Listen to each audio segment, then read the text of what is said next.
Hi, I'm Nikki. I am the communication coach. Welcome back to day 3 of my 10-day vlogging challenge, whereby I am posting 5-minute videos around everything communication.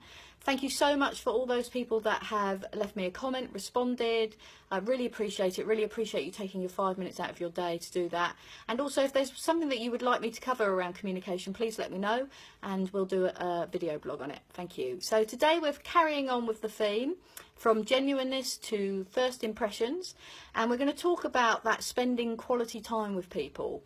And yesterday I challenged you to look at somebody and smile, and also to take 5, 10, 15 minutes to spend just some time being with somebody else and just listening to them and being there in the moment with them. And I have found through studying communication and looking at research and psychology that often quality time is better than quantity time. And what I mean by that is, a lot of people have asked me about communicating with children. How do I communicate with my children, especially as they become teenagers? And I'm going to be running some workshops locally to where I live around that in January. I'm really looking forward to that, and that's led me down a different path of research. So I'm very used to dealing with people in crisis. That's my main skill, so to speak. I have been doing that for the last decade, talking to people who are at the end of their tether, can't see a way forward, and helping them to find a different pathway. And sometimes I wonder, well, how are we successful in that, and how can I translate that into everyday life and everyday communication? Now, I have a 10-year-old in my life called Megan. She came into my life when she was 6 and I was 44, and that was a huge change, as you can probably imagine. There's that great saying, isn't it, that I'm a great parent until I actually had a child in my life. So all those things I promised never to do with a child, of course I'm doing them like every other parent in the world. And she's taught me a lot. She's taught me a heck of a lot about communication, and also about being in the moment. And I think about how impactful my communication is with Meg, and she soaks everything up that you say, and you often hear her repeating back things that you've said, and you're like, oh gosh, I have to be really careful what I say.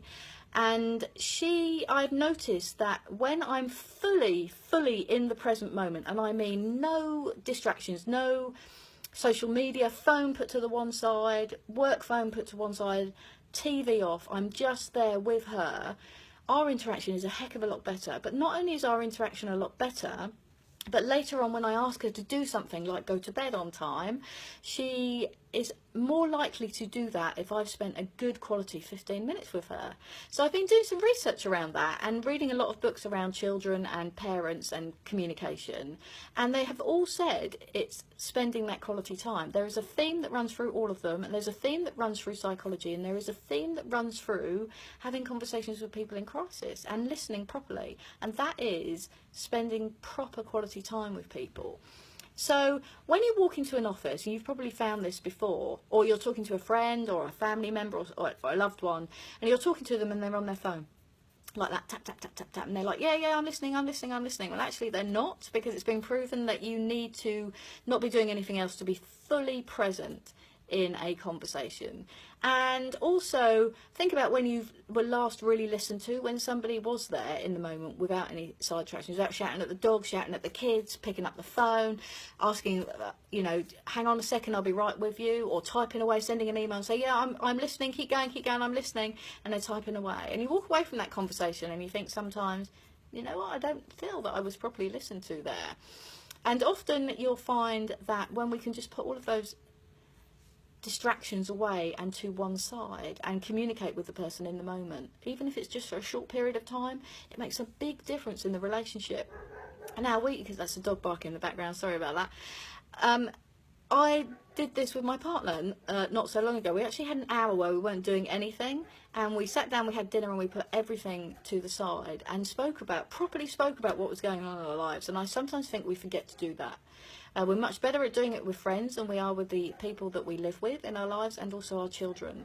So today's tip is to not be distracted, not to be focused by your phone or your email, but to when you spend that 5, 10, 15 minutes with somebody today, make it that quality time. And for those parents out there, do that with your children and just see if it makes a difference to when you ask them to do something later on. And this, I'm talking about age range from 5 to 25. Okay, so give it a go. You have nothing to lose. Please, again, leave any comments for me, anything that you want me to cover, and I look forward to coming back to you tomorrow on day 4. I hope you enjoyed today, and good luck with the challenges. I'll speak to you soon.